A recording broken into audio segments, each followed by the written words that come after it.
मुख्यमंत्री पुष्कर सिंह धामी अपने एक्शन से लोगों में भरोसा जगाने का प्रयास कर रहे हैं, लोगों के बीच पहुंच रहे हैं, उन्हें राज्य की बेहतरी के लिए काम करने हेतु प्रोत्साहित कर रहे हैं, अधिकारियों के पेच कसने से भी नहीं हिचकिचा रहे हैं। इन सब अच्छे कार्यों के बावजूद धामी सरकार पर सवाल भी उठ रहे हैं। ये सवाल राजनीतिक प्रतिद्वंदियों के कम और जनता के मन में अधिक है। सवाल है कि आखिर धाकड़ धामी विधानसभा में हुए नौकरी घोटाले में सरकार के भीतर एक्शन लेने से क्यों हिचकिचा रहे हैं।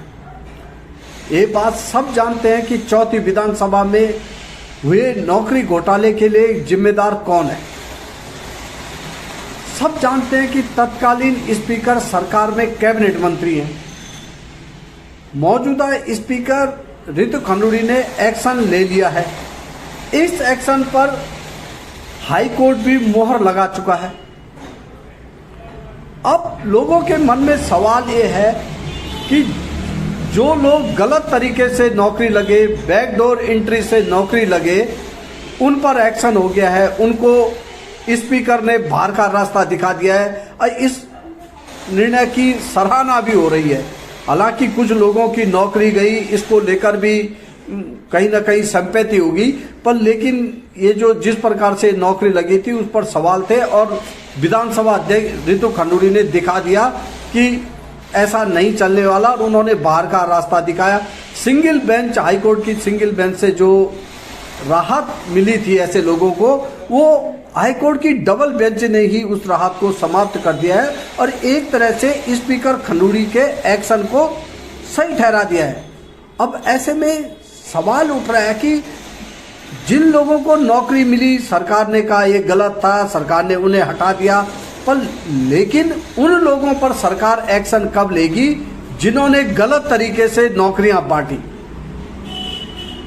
ये सवाल बहुत तेजी से लोगों के बीच है और धाकड़ धामी इस मामले में क्यों ठिठक रहे हैं, ये सवाल लोगों के मन में है और लोग इस पर आपस में बहुत ज़्यादा चर्चा कर रहे हैं। कम से कम भाजपा को लेकर लोगों में इस बात में नाराजगी है कि ये क्या बात होती है कि भाई ये तो मान लिया गया कि नौकरी गलत तरीके से लोग लगे थे, इनको हटा दिया, पर लेकिन जिन्होंने लगाया उनको प्रोटेक्ट किया जा रहा है।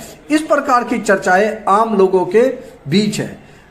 दरअसल मामला किसी मंत्री, किसी कैबिनेट में जो भी है वो मुख्यमंत्री के विशेषाधिकार के तहत ही है। मुख्यमंत्री किसी को भी कैबिनेट मंत्री बना सकता है, किसी को भी हटा सकता है। अगर इस प्रकार का एक मामला हुआ है और 250 लोगों पर एक्शन होता है जिन्होंने गलत तरीके से जिनको नौकरी मिली, तो आखिर उन लोगों का क्या होगा जिन्होंने नौकरियां दी हैं, क्या उन पर एक्शन नहीं होगा? धाकड़ धामी आखिर इस मामले में एक्शन लेने से क्यों ठिठक रहे हैं?